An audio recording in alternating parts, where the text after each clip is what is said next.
امام حسن بصری کے پاس ایک آدمی آیا، اس نے کہا اے ابو سعید، یعنی یہ ان کی کنیت تھی حسن بصری کی، اس نے کہا اے ابو سعید، میں وضو کا پانی ریڈی رکھ کر قیام اللیل کے لیے تیار رہتا ہوں، بالکل،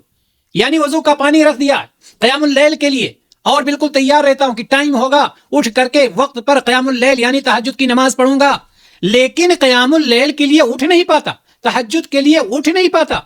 ابو سعید کیا معاملہ ہے، وجہ اس کی کیا ہے؟